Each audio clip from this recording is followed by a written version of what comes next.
Abrimos nuestras Biblias por la carta a los Romanos, capítulo 8, donde el día anterior comenzamos una nueva sección en el versículo 26. Romanos, capítulo 8, versículo 26. El apóstol antes nos ha hablado de los gemidos de la creación y de los gemidos del creyente. Gemidos de la creación y gemidos de todos los creyentes a causa del pecado, es lo que nos ha venido hablando. Y nos ha hablado también de la ayuda del Espíritu Santo cuando estamos en las aflicciones y estamos esperando la renovación y la esperamos con paciencia. Eso es lo que nos ha venido hablando en los versículos anteriores. Y ahora aquí, a partir del versículo 26, el apóstol se centra en que la ayuda del Espíritu se produce también de forma especial en nuestras debilidades en la oración. No solamente tenemos debilidades en muchos aspectos de nuestra vida espiritual, sino especialmente en la oración. Y el apóstol habla de ese asunto, la ayuda del Espíritu Santo en nuestras debilidades cuando oramos. Y lo que tenemos aquí, decíamos, es una prueba más que sirve para confirmar la seguridad de la salvación del creyente. Desde el comienzo del capítulo 8, el apóstol está hablando de cosas que hace el Espíritu, de que tenemos al Espíritu, de que el Espíritu nos guía, de que nos ayuda a mortificar las obras de la carne, y todo eso, decíamos, sirve para confirmar lo que somos, nuestra seguridad. Pues aquí tenemos una cosa más. El Espíritu nos ayuda en nuestra debilidad, decíamos, no en la debilidad física, sino en la debilidad espiritual, que se manifiesta de muchas maneras. Hablamos de debilidad, no de las debilidades. La debilidad espiritual que tenemos se manifiesta de muchas formas y en un aspecto de esa debilidad entran nuestras oraciones, que muchas veces no sabemos lo que pedir ni cómo conviene. Decíamos también el día anterior que no es que nunca sepamos lo que pedir. En la Biblia aparecen grandes principios que el mismo Señor nos ha enseñado acerca de cómo tienen que ser nuestras oraciones y nuestras peticiones. No podemos decir que nos ha dejado huérfanos en este aspecto y que no sabemos nada. Hay muchas oraciones en la Biblia, tanto en el Antiguo como en el Nuevo Testamento, que nos dan instrucciones acerca de cómo orar. Pero aquí se nos habla en lo que sucede cuando estamos en un gran problema, con una gran aflicción, con una gran tribulación, con una gran decisión que hemos de tomar, donde no sabemos qué camino coger ni lo que pedir. Y entonces en esos momentos, ahí es donde el Espíritu manifiesta su ayuda a la persona. Evidentemente, esto es para los cristianos. La persona que no busca glorificar a Dios, la persona que no busca hacer la voluntad de Dios que está en su palabra, no puede después pretender que el Espíritu Santo la ayude cuando esté en un momento de especial dificultad. Parecería un insulto al mismo Dios, ¿verdad? No quiero saber nada de tu voluntad, pero ahora que me encuentro con un incendio, ven, corre y apágame este fuego porque quiero que tú me lo apagues. Eso no puede ser. El Espíritu ayuda en la debilidad a aquellos que se están esforzando y saben que no tienen fuerza suficiente, que son débiles, y en esa debilidad el Espíritu ayuda, no cuando uno hace de su vida lo que quiera. Bueno, pues hoy vamos a seguir hablando de este asunto, y antes de entrar en la ayuda del Espíritu, que lo haremos el próximo domingo, si el Señor lo permite, voy a centrarme en algunos aspectos esenciales de la oración, para muchos quizás conocidos. Vamos a repetir las primeras lecciones quizás de nuestra experiencia en la escuela del Señor.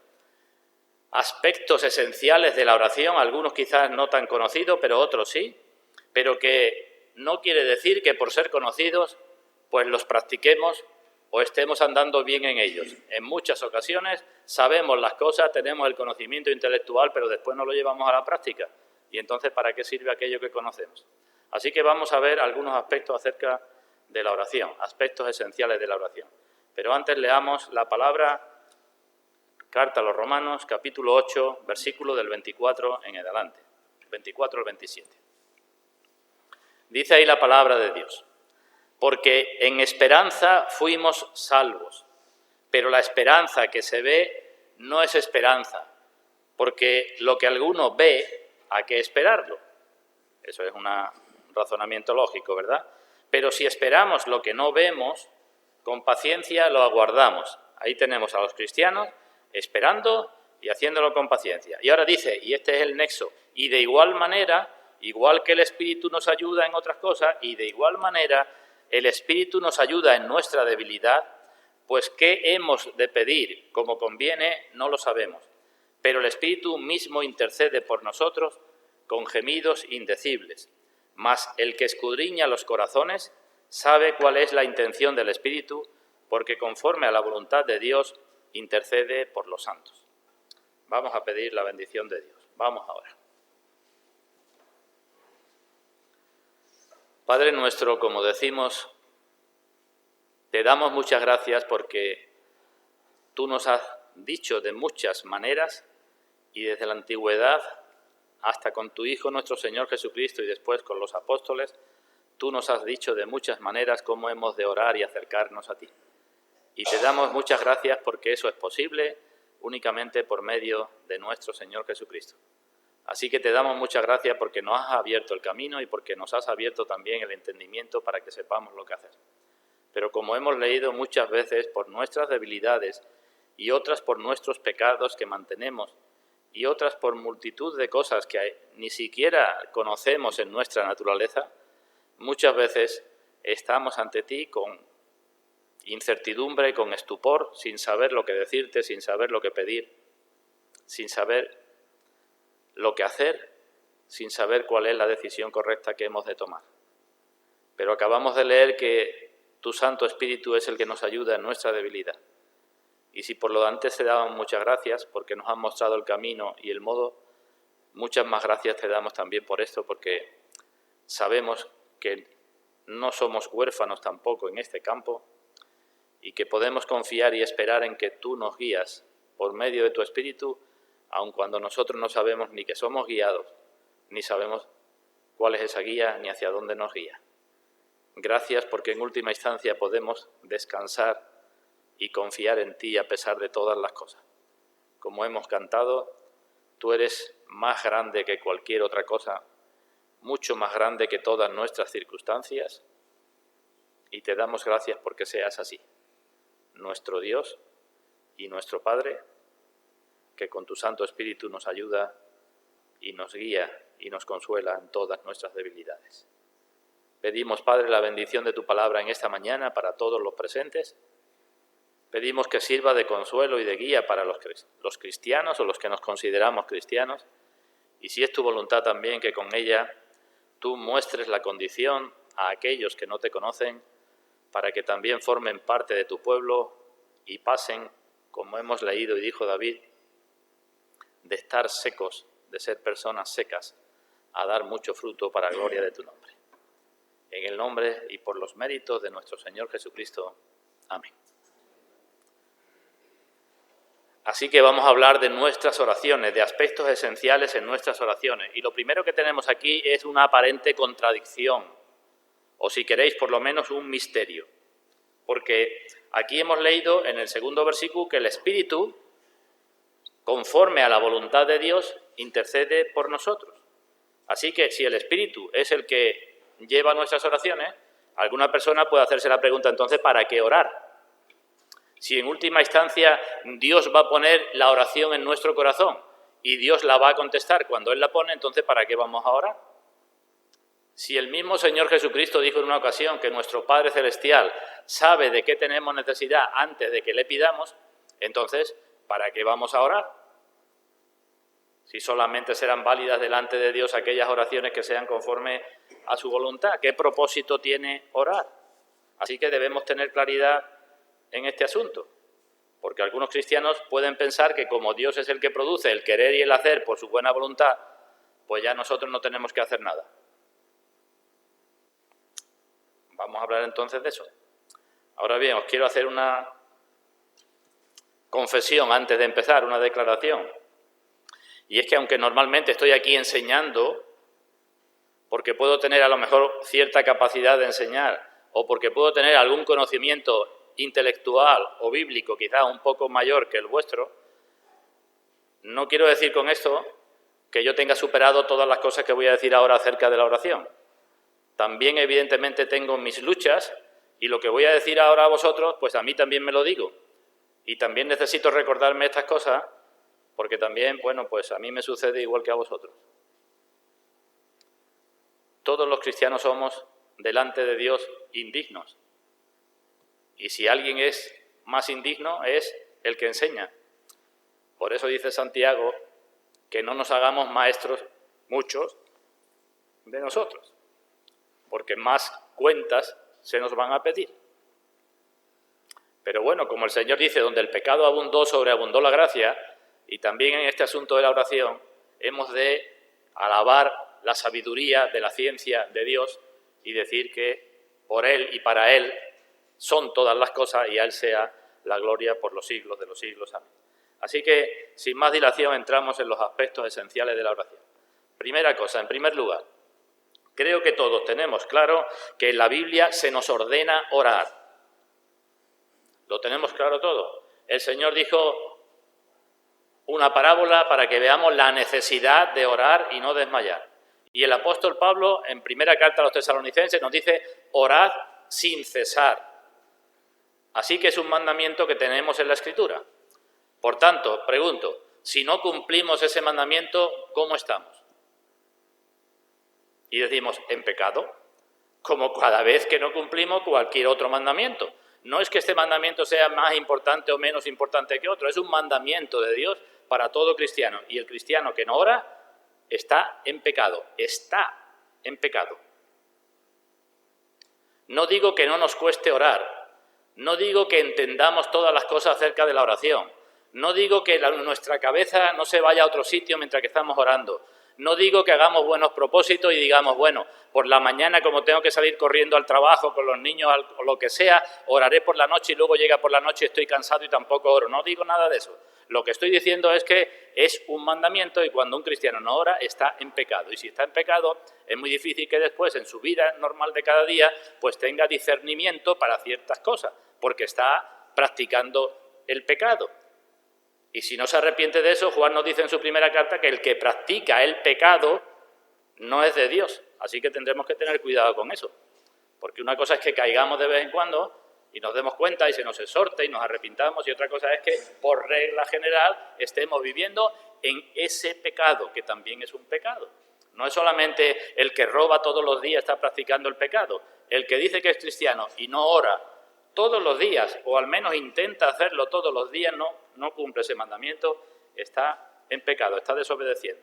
Ahora bien, ¿qué sucede con ese mandamiento? Que es espiritual, ¿verdad? Como todos los mandamientos de Dios. ¿Y qué sucede con los mandamientos espirituales con respecto a nuestra carne? Pues que son contrarios todos a nuestra carne, a nuestros deseos carnales. Así que tenemos un mandamiento, como todos los mandamientos, que son espirituales y que son contrarios a nuestros deseos carnales. Tendremos que mortificar los deseos carnales para que formen parte de nuestros deseos espirituales cumplir este mandamiento, ¿no? Así que, como cualquier mandamiento, no podemos decir no tengo ganas, no tengo tiempo, se me ha pasado. Lo que tenemos que hacer es obligarnos, aunque no nos guste. Lo he dicho alguna vez.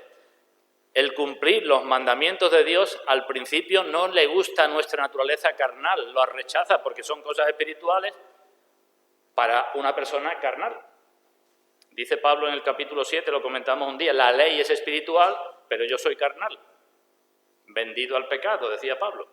Así que al principio puede que no me guste, igual que a un niño al principio de su vida no le gustan las verduras o no le gusta ir al colegio. Pero hemos de obligarnos porque es un mandamiento y a medida que lo cumplimos, aunque sea con obligación, pero hemos de cumplirlo, llegará un momento en que forme parte de nuestra vida de manera que nos encontremos mal el día que no oremos. Dios podía haber hecho esto de otra manera, ¿verdad? Podría haber organizado la oración de otra manera, lo podía haber hecho de cualquier manera, pero es que la oración es el modo en que Dios ha puesto para que nos conozcamos mejor a nosotros mismos y para que los conozcamos mejor a Él. De forma que si no oramos, pues ni nos conoceremos a nosotros ni a Él. Y cuando andamos en un camino así, entonces es cuando en un momento de crisis podemos reclamar la guía del Espíritu Santo o el Espíritu Santo nos guiará en un momento de crisis. ¿Entendido? Eso lo sabíamos todo, ¿verdad? El Señor Jesucristo dice en la carta a los Hebreos que fue perfeccionado. Entre otras cosas, para que fuera perfeccionado tuvo que practicar mucho la oración, ¿verdad? Pues necesitaremos nosotros menos de la oración de lo que necesitó el Señor Jesucristo. No tenemos que seguir sus pisadas, No tenemos que crecer en todo, en quien es la cabeza, en todo, también en nuestra vida de oración. Así que es un mandamiento esencial para nuestra vida privada y pecamos cuando no le damos importancia. Pero doy un paso más. Y en cuanto a la Iglesia, ¿qué os parece de aquellas personas que se llaman cristianas y no se preocupan, les trae sin cuidado orar junto a los hermanos de su Iglesia? No saber nada les da sin cuidado de los motivos importantes de oración de la Iglesia o de cada uno de los hermanos. ¿Qué pensamos de aquellas personas que con venir al culto el domingo tienen bastante, como el que va al culto de la Iglesia Católica Romana? Voy, cumplo mi hora y ya está. ¿Qué pensamos de esto?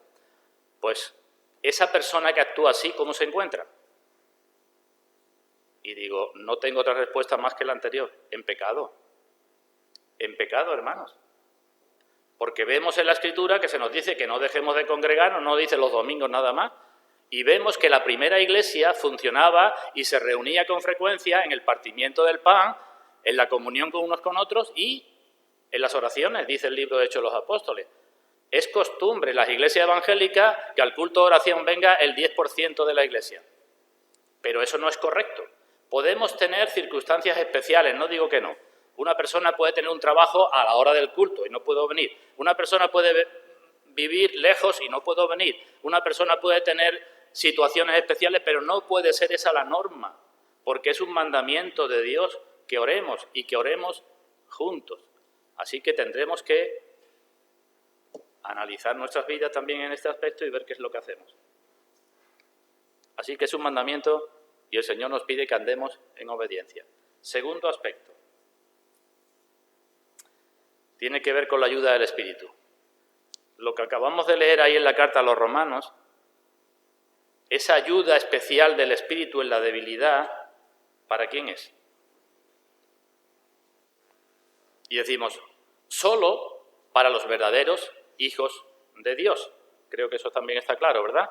No para los que se llaman cristianos, que hay muchos que se llaman cristianos, no para los hipócritas, no para los que vengan al culto de vez en cuando. Esa ayuda es para los verdaderos hijos de Dios. No hay ninguna enseñanza en la Biblia que diga que para los incrédulos o los falsos cristianos, pues hay una ayuda especial. Aquel ciego que curó el Señor que tenemos en el Evangelio de Juan, capítulo 9, ¿os acordáis? El ciego aquel de nacimiento que lo curó y vinieron los fariseos a preguntarle quién te curó, cómo lo hizo, en fin, estuvieron discutiendo con él. Aquel ciego no sabía mucha teología, pero dijo una verdad incuestionable, porque los fariseos estaban diciéndole, el que te ha curado es un pecador. Y aquel ciego dijo, pues sabemos que Dios no oye a los pecadores. Pero si alguno es temeroso de Dios y hace su voluntad, a ese oye. Y eso es una verdad bíblica. Dios no oye a los pecadores, no a los que pecan, todos los cristianos son pecadores, sino a los que no quieren saber nada de la voluntad de Dios, ni son verdaderos creyentes y viven una vida de pecado, pues Dios no oye a esas personas. Pero si la persona es temerosa de Dios quiere decir que quiere hacer cumplir sus mandamientos, ¿no? Esto que estamos hablando de la oración u otros. Y hace su voluntad, quiere hacer su voluntad, y para hacer su voluntad tiene que conocerla, pues dijo aquel ciego, a ese oye. Digo que esta es enseñanza de toda la Biblia. Si me acompañáis al libro de Proverbios, en el capítulo 28, Proverbios 28, en el versículo 9, tenemos esto mismo en el Antiguo Testamento. Proverbios 28, 9.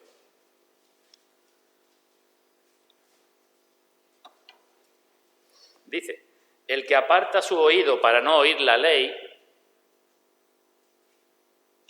puede que no lo aparte directamente con la Biblia, pero sí puede que cuando un hermano te venga y te diga, hermano, hermana, mira lo que dice el Señor, y tú no quieres saber nada de lo que dice el Señor, estás apartando tu oído para no oír la ley, dice, su oración también es abominable. El que no quiere saber nada de la ley de Dios, por mucho que ore, su oración es abominable a Dios, dice Dios. Y en otros pasajes del libro de Proverbios dice que no solamente su oración, sino su sacrificio, su camino, sus pensamientos, todo es aborrecible por Dios, incluso su misma persona. Hay un proverbio en el capítulo 3, Vamos a verlo. Proverbios capítulo 3, versículo 32.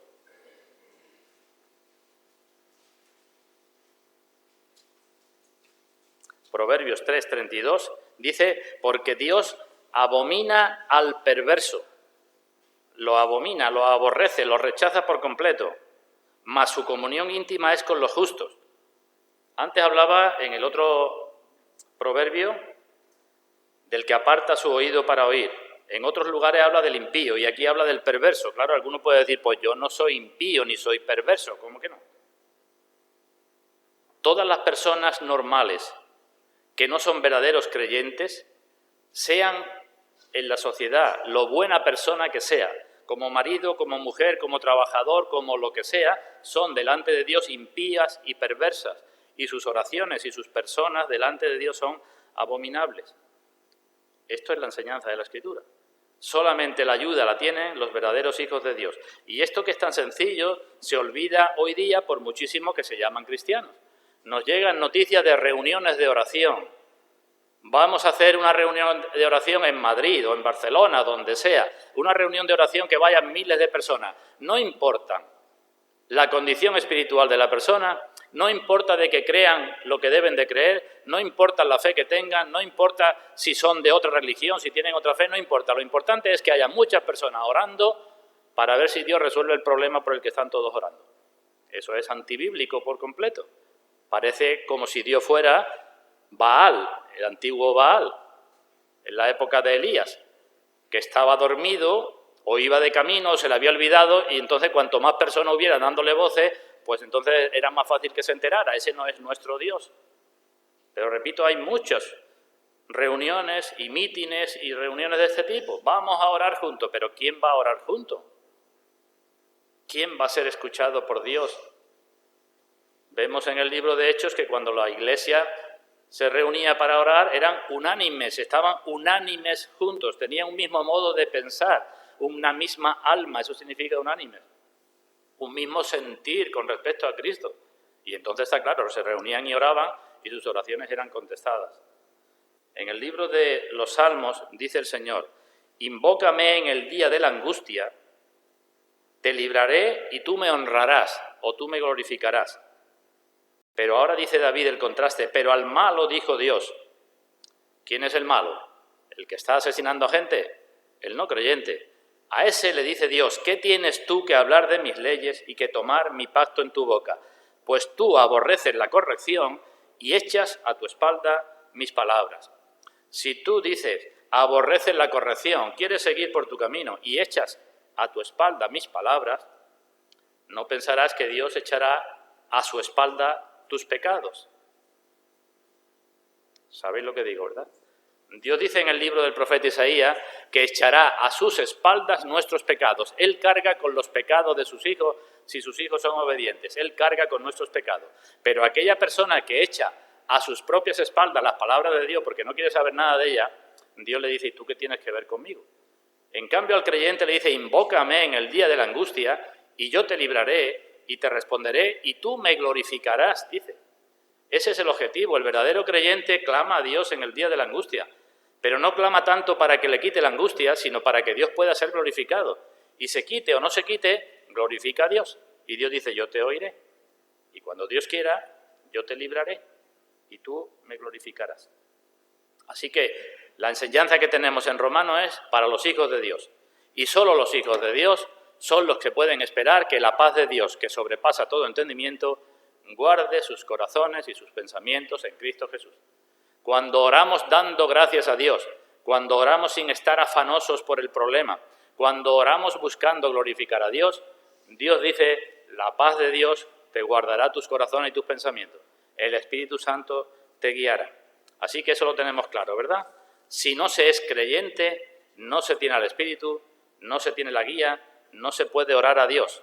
Dice Pablo en la carta a los Efesios, porque por medio de Él, de Cristo, si no es por ese medio no hay nada, por medio de Él, los unos y los otros, tenemos entrada al Padre por un mismo Espíritu. Ahí tenemos la Trinidad. Por medio de Cristo, es el mediador. Tenemos entrada, tenemos el camino abierto al Padre por el Espíritu. que es el que nos guía y el que nos ayuda. Y lo mismo tenemos en la carta a los Hebreos y en otros lugares.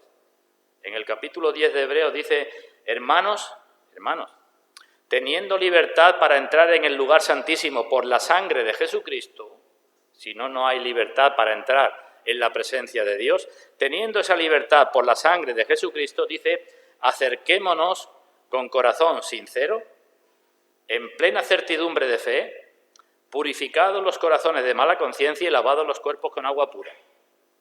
Lavados con la palabra de Dios, purificados de mala conciencia, corazón sincero, con certidumbre de fe, porque sin fe es imposible, ¿qué? Agradar a Dios. Es imposible orar a Dios.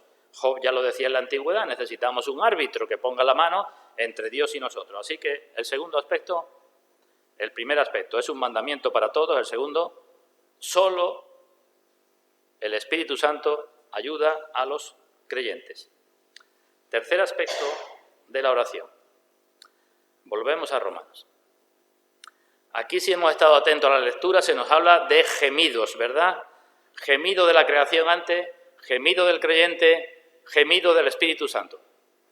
Que ya explicaré esto, si el Señor lo permite, el próximo día.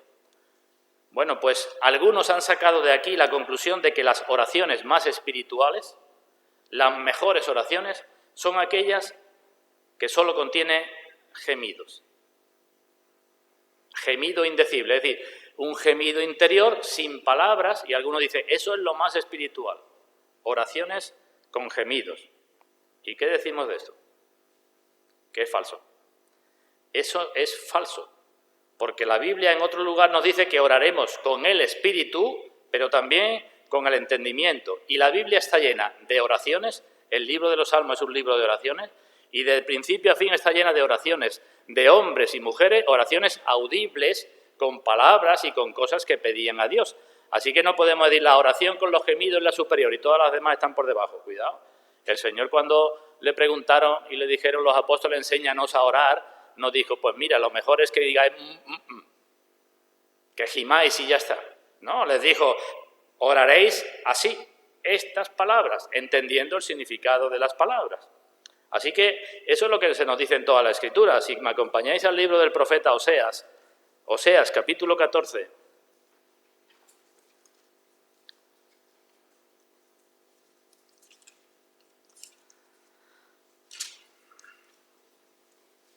Oseas capítulo 14, versículo 1. Y estos son palabras inspiradas por el mismo Espíritu que inspiró a Pablo para hablar de los gemidos. ¿Os habéis enterado de lo que acabo de decir? Toda la Biblia es inspirada por Dios. El mismo Espíritu que inspiró a Oseas para decir lo que ahora vamos a leer es el mismo que inspiró a Pablo para decir lo de los gemidos. Pues a Oseas lo inspiró diciendo, vuelve, oh Israel, al Señor tu Dios, porque por tu pecado has caído. Has caído por tu pecado, por el pecado que sea, a lo mejor por el de no orar. Pues vuelve al Señor tu Dios. Y dice, llevad con vosotros palabras de súplica, palabras, y volved al Señor y decidle, quita toda iniquidad y acepta el bien y te ofreceremos la ofrenda de nuestros labios. Así que el Señor manda que se vuelva uno a Él y que hable cosas y que le diga cosas, ¿verdad? Incluso en la Escritura vemos oraciones, ya no solamente, digamos, con peticiones o acciones de gracias, sino vemos a las personas razonando con Dios. En su oración, una parte importante de la oración es un razonamiento con Dios. Y hay muchos casos en la Escritura también, vamos a ver a uno ahora. Pero insisto en esto, no solamente son los gemidos, sino son las palabras. Y no solamente las palabras para dar gracias y para pedir, sino incluso para razonar con Dios. Somos seres racionales y podemos hablar con Dios. Y es que, como dije antes, todo lo que forma parte de nuestra vida, oración, sirve para nuestro crecimiento. Razonar con Dios sirve para nuestro crecimiento. Hablarle a Dios sirve para nuestro crecimiento. Acompañadme al segundo libro de Crónicas, capítulo 20. Segundo libro de Crónicas, capítulo 20. Aquí tenemos una situación difícil, muy difícil, en la que se encontró pues el rey Josafat. Segundo libro de Crónicas, capítulo 20. se encontró el rey Josafat ante una situación, repito, de un gran peligro porque lo iban a invadir, iban a invadir Judá, iban a destrozar el reino. Y podemos leer a partir del versículo 5. Entonces Josafat se puso en pie en la asamblea de Judá y de Jerusalén, porque se reunieron mucha gente. Se puso en pie en la casa de Dios, delante del atrio nuevo, y dijo: Yahvé, Dios de nuestros padres. Es una oración lo que está haciendo, ¿verdad? Está hablando. ¿No eres tú Dios en los cielos y tienes dominio sobre todos los reinos de las naciones? Está preguntándole a Dios, está razonando con Dios, pero es que al mismo tiempo que hace eso, que también podemos hacer nosotros, eso sirve para que en su corazón entre esa paz de Dios. Necesitamos a veces mirar a Dios para que mirando a Dios podamos tranquilizarnos con esas cosas de Dios que hemos olvidado. Y aquí el rey le dice: tú no eres esto. Sigue diciendo: ¿no está en tu mano tal fuerza y poder que no hay quien te resista? Eso es cierto. Dios nuestro, ¿no echaste tú los moradores de esta tierra delante de tu pueblo Israel y la diste a la descendencia de Abraham, tu amigo, para siempre? Ya estaban en el territorio de Canaán, esto es ya después de David. Ya habían conquistado la tierra y le está diciendo: Dios, tú no hiciste los cielos y la tierra, tú no eres el Dios Todopoderoso, tú no echaste a los habitantes de aquí para que nosotros viviéramos aquí. Versículo 8.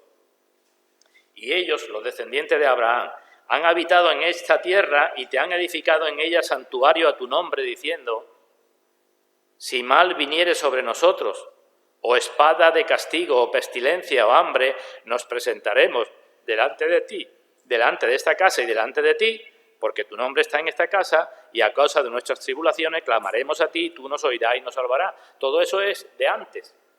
Está diciéndole Dios: cuando hicimos el templo, esta fue la oración que se hizo. Eso fue lo que tú prometiste, que cuando alguien viniera a tu templo a orar y a clamar a ti, pues tú responderías. Así que razona con Dios y ahora sigue y presenta el problema. Ahora pues, he aquí los hijos de Amón y de Moab y los del monte de Seir, los amonitas, los moabitas y los del monte de Seir, a cuya tierra no quisiste que pasase Israel cuando venía de la tierra de Egipto, sino que se apartase de ello y no lo destruyese. Antigüedad. Dios, cuando los israelitas salieron de Egipto, les prohibió que destruyeran a estos habitantes, a los moabitas y a los amonitas, porque eran los descendientes de Lot. Y él le dice: bueno, pues tú nos dijiste esto. Versículo 11, he aquí, ellos nos dan el pago viniendo a arrojarnos de la heredad que tú nos diste en posesión. Así es como nos pagan. Oh Dios nuestro, ¿no los juzgarás tú? Porque en nosotros no hay fuerza. Y así sigue la oración. Así que hay oraciones grandísimas, unas muy cortas, otras muy largas, oraciones de palabra. Por tanto, resumo, no es lo mejor orar siempre con gemidos, aunque habrá momentos y circunstancias en que tengamos que orar con gemidos. La norma, lo más frecuente en un cristiano, es que ore con palabras, que se dirija a su Padre que está en los cielos con palabras que pueden ser de muchos tipos, razonamientos y oraciones de muchos tipos. Y no con gemidos. El gemido no es la norma. Pero digo a continuación algo.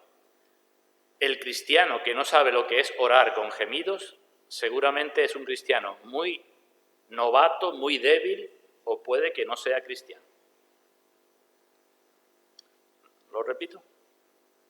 A medida que tenemos mayor conocimiento de la lucha espiritual, mayor comunión con los sufrimientos espirituales de Cristo, como dice Pablo, quiero participar en sus padecimientos y en el poder de su resurrección.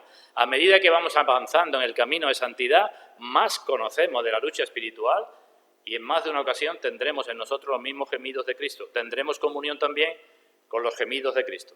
Así que no es la norma, pero es algo que todo cristiano más tarde o más temprano termina conociendo. Porque Dios nos va a llevar a situaciones así. En cuarto lugar, así que he dicho tres cosas, es un mandamiento, el Espíritu intercede por los cristianos y el asunto de los gemidos. En cuarto lugar, cosas que ya también sabemos, pero que recuerdo, a la hora de orar a Dios, es decir, antes de procurar la ayuda del Espíritu, la ayuda especial, cuando oramos a Dios debemos de observar, puedo decir, unos principios o unas reglas elementales que aparecen en la Escritura. Es decir, que no podemos orar a Dios de cualquier manera. ¿Cuáles son estos principios elementales? El primero, hemos de darnos cuenta de a quién nos acercamos para orar. Hemos de pensar un poquito en quién es Dios, en los atributos de Dios, en el ser de Dios, en lo que ha hecho Dios para nuestra salvación. Y así empezaremos orando, adorando a Dios, alabando a Dios, dándole gracias, y eso será muy bueno para quitarnos ya los pesares de nuestra aflicción.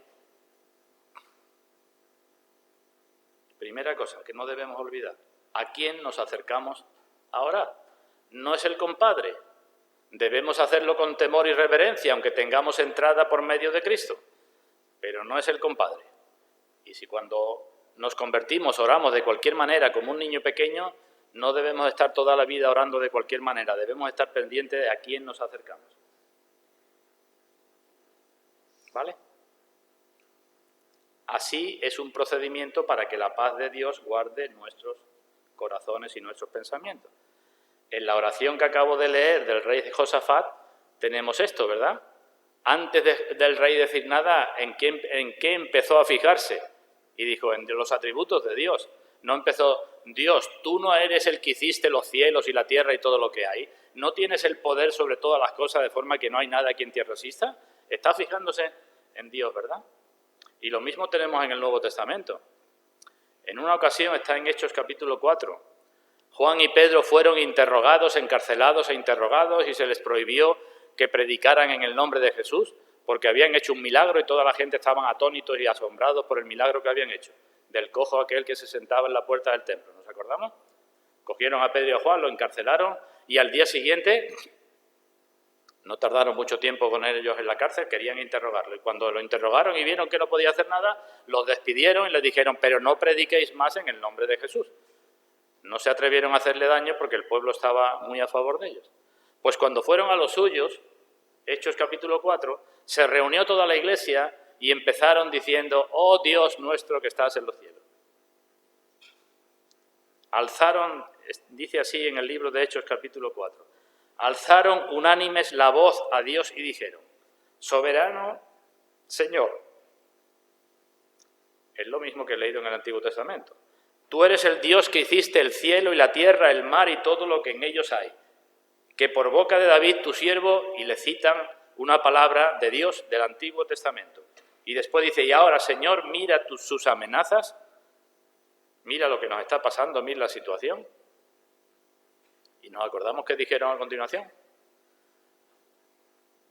Y quita a todos de en medio de una vez para que no nos maten.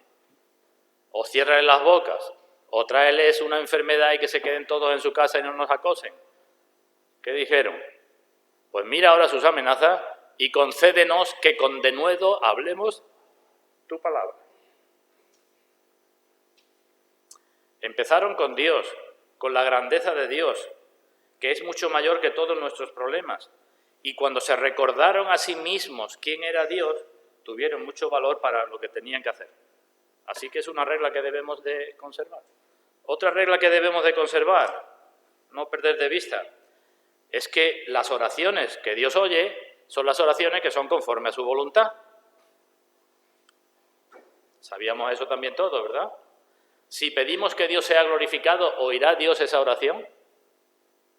La oirá. Si pedimos que su reino se extienda por todo el mundo, ¿oirá esa oración? Sí. Si pedimos que la obra y la persona del Señor Jesucristo la conozca toda la gente, ¿oirá esas oraciones?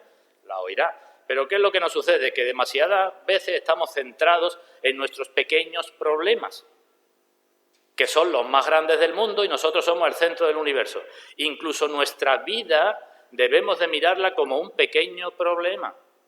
Si vivimos para Cristo, pues para mí el vivir es Cristo y el morir es ganancia. Y lo que sucede en mi vida no es lo más grande del mundo. Y lo que sucede es que si estoy centrado en eso, que hoy no he aprobado el examen, que ayer me resfrié, que hoy me caí, o que cualquier cosa, eso es lo más grande del mundo, pues nos olvidamos de lo que es más importante. Por eso digo, si pedimos por una mayor santidad, si pedimos por fortaleza en la lucha contra el pecado, si pedimos por un mayor conocimiento del amor de Cristo que excede a todo conocimiento, si pedimos por una mentalidad más celestial, esas oraciones son siempre correctas. Y hemos de tener cuidado, no vaya a ser que estemos haciendo siempre oraciones que no sean conforme a la voluntad de Dios. Debemos observar esa regla. ¿Quién es Dios?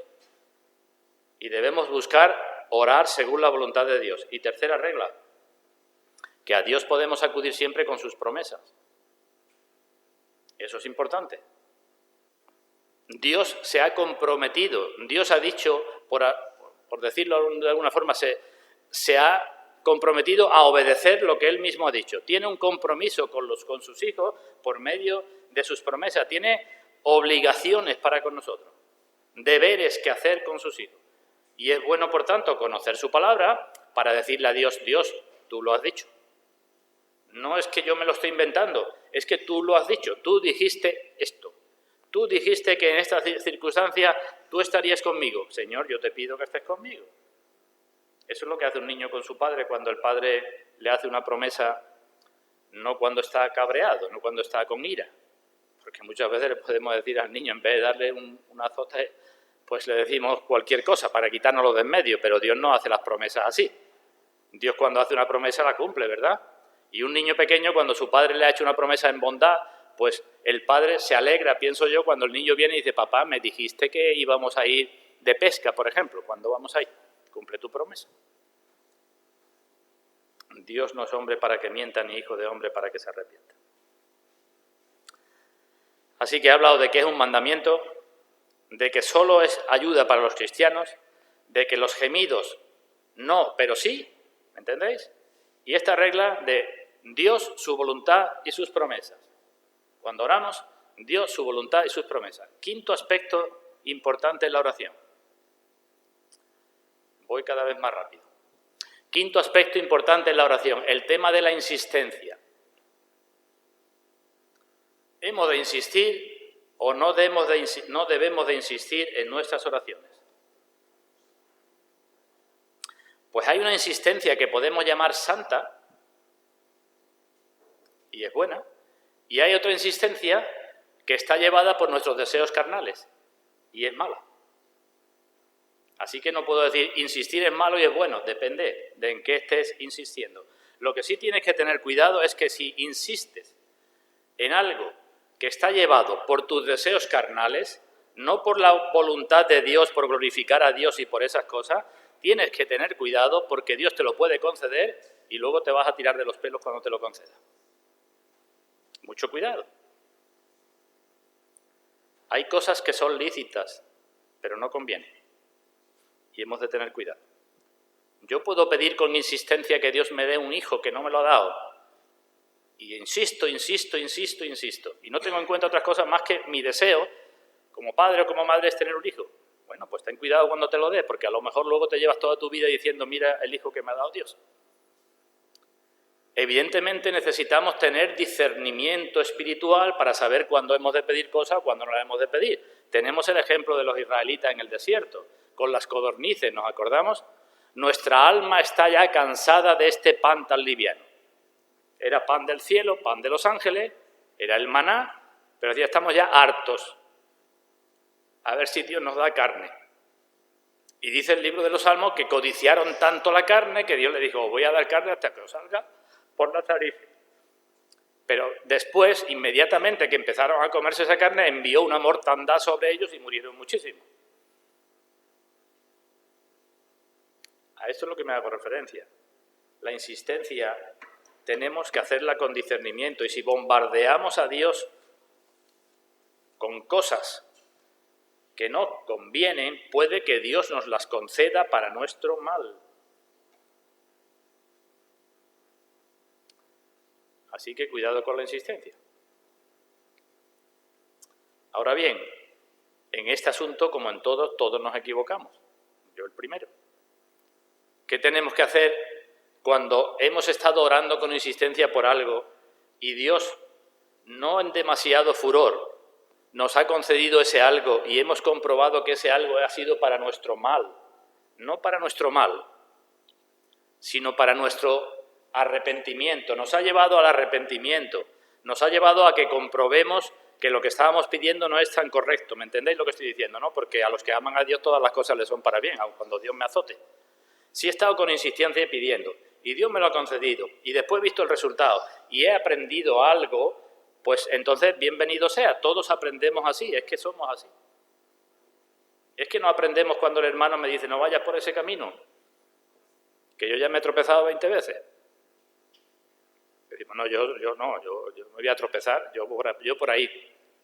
Y pedimos a Dios y Dios nos lo concede. Pues digo que por lo menos la aflicción sirva para algo, porque podemos aprender, debemos aprender importantes lecciones cuando nos sucede eso.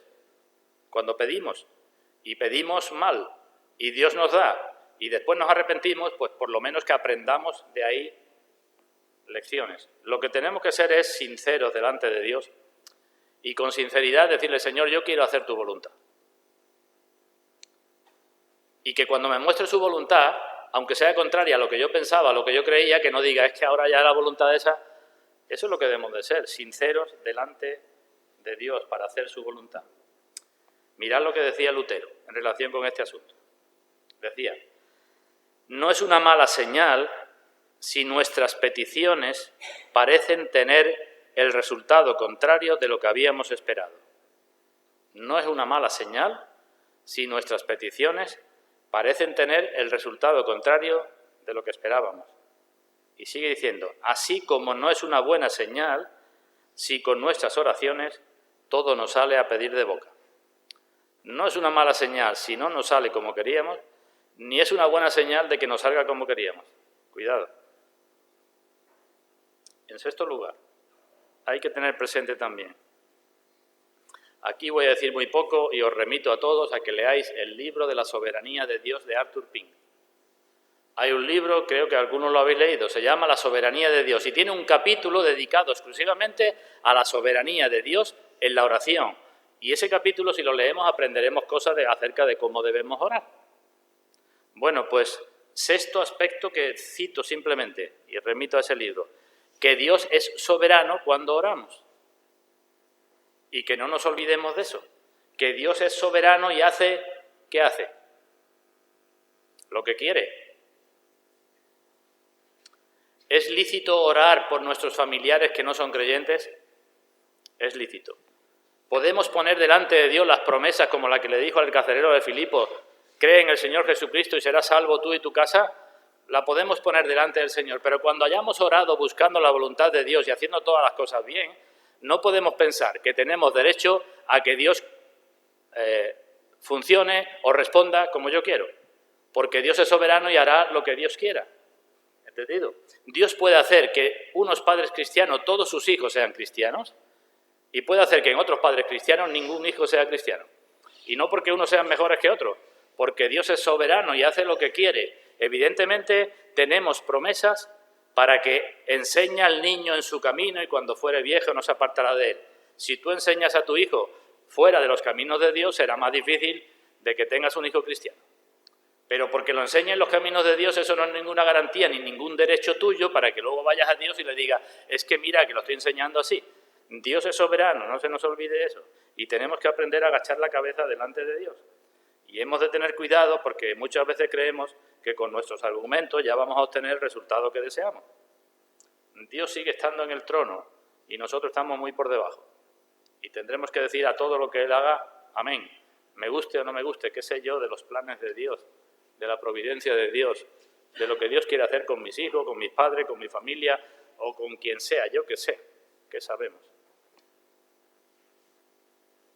Así que he dicho 6 cosas, las repito, mandamientos de orar, ayuda para los cristianos, gemidos, no, pero sí a veces, reglas para orar, fijarnos en Dios, buscar su voluntad y usar sus promesas, insistencia, cuidado con la insistencia y no olvidarnos de la soberanía de Dios. Y una última cosa que quiero decir, porque hoy se abusa mucho también de esto, es, supongo que algunos lo habéis oído, lo que se llama la oración de fe o las oraciones de fe. Esa palabra tal como suena, la oración de fe, la emplea Santiago en su carta. Si queréis la buscamos, Santiago capítulo 5. Santiago capítulo 5. Versículo 14.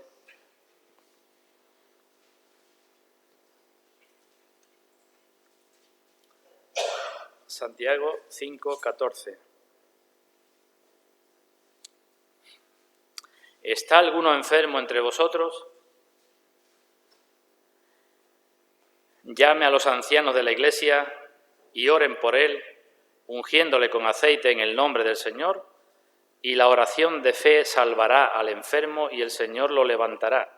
Y si hubiere cometido pecados le serán perdonados. ¿Veis? Y la oración de fe salvará al enfermo. ¿Qué quiere decir esto?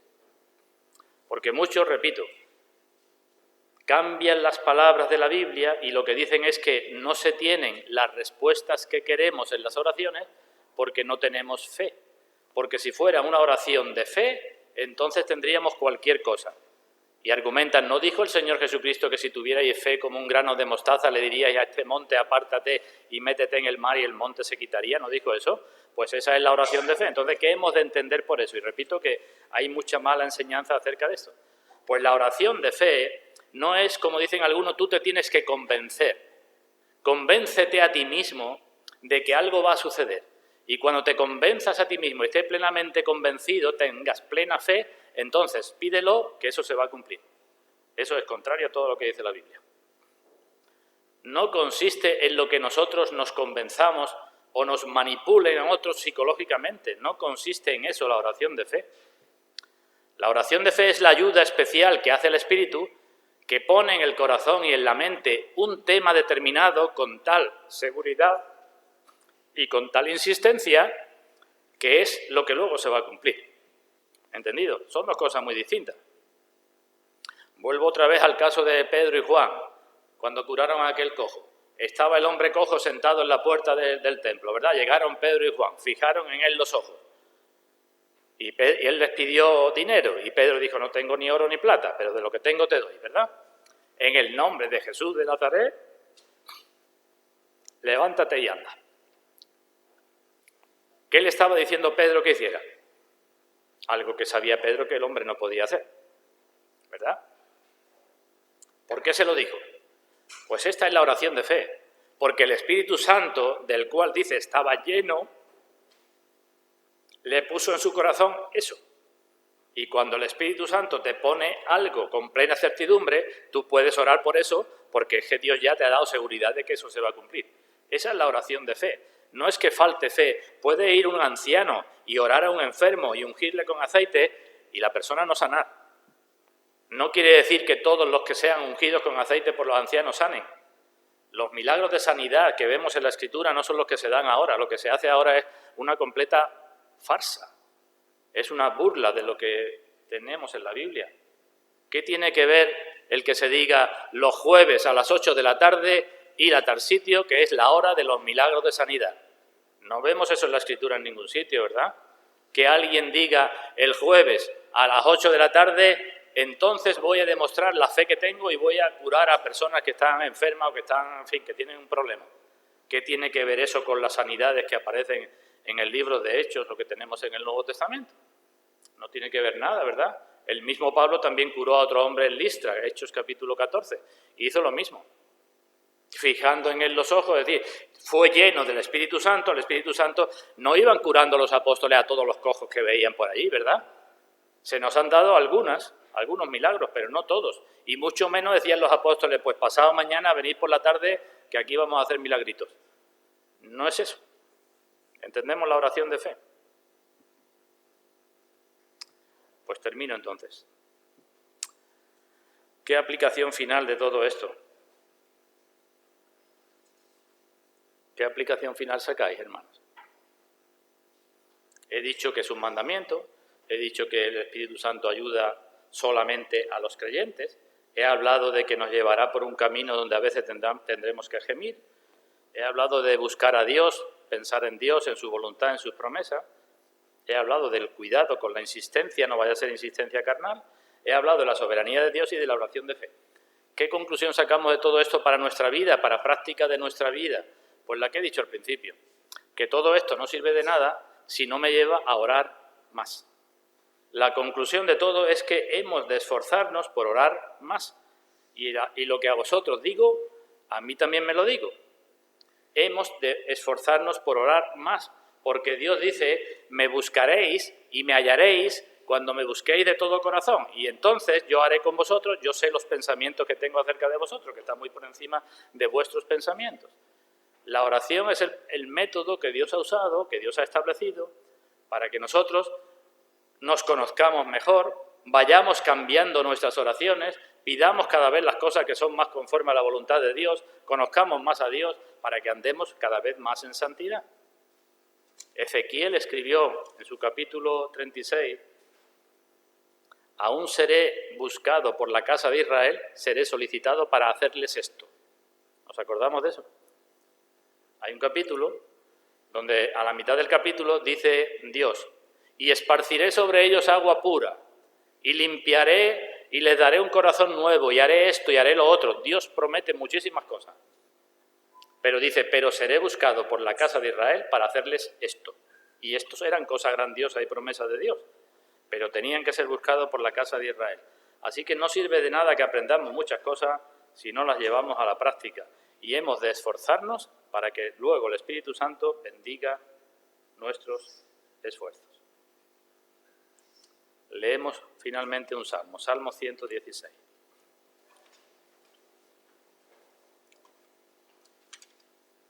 Salmo 116, leemos versículo 1 y 2.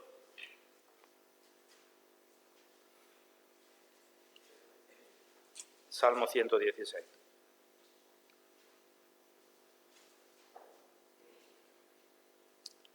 Dice, amo a Dios, pues ha oído mi voz y mis súplicas, porque ha inclinado a mí su oído, por tanto le invocaré en todos mis días. Cuando oramos a Dios, a veces comprobamos sus misericordias que nos llegan por medio de las oraciones que hemos estado haciendo. Comprobamos que Dios ha inclinado su oído y tomamos la resolución de invocarle en todos mis días. Es decir, cuando el salmista se da cuenta de lo que sucede en la oración, termina tomando una decisión para su vida y un poco más adelante en el versículo 12 dice, ¿qué pagaré a Dios por todos sus beneficios para conmigo? He orado a Dios, Dios me ha respondido, ha inclinado su oído, yo voy a invocarle todos los días y ahora, como es normal, me pregunto, ¿qué voy a hacer yo ahora para pagarle a Dios todos sus beneficios para conmigo? Hermanos, si sabemos que Dios se deleita en las oraciones de sus hijos, si sabemos que Dios ha puesto la oración para que crezcamos espiritualmente, si por medio de la oración conocemos más a Dios, lo amamos más y confiamos más en Él, ¿cómo no esforzarnos por orar más? Pues esa es la aplicación. Nuestra fortaleza está en conocer nuestra debilidad y en pedir a Dios que supla todo lo que hay en nuestra debilidad. Entonces es cuando somos fuertes, cuando somos débiles. Y entonces, cualquier cosa que venga en nuestra vida, si sirve para que nos acerquemos más a Dios, pues esa cosa que ha venido, esa circunstancia, ya nos ha santificado. El objetivo se ha cumplido. Cualquier cosa que venga, que sirva para que nos acerque más a Dios. Bueno, pues que Dios bendiga su palabra en todos y que, según estamos diciendo, adquiramos cada uno delante del Señor mayor compromiso en nuestras vidas de oración, porque seguro que a todos algo nos falta. Pues que así sea, hermanos, que así sea.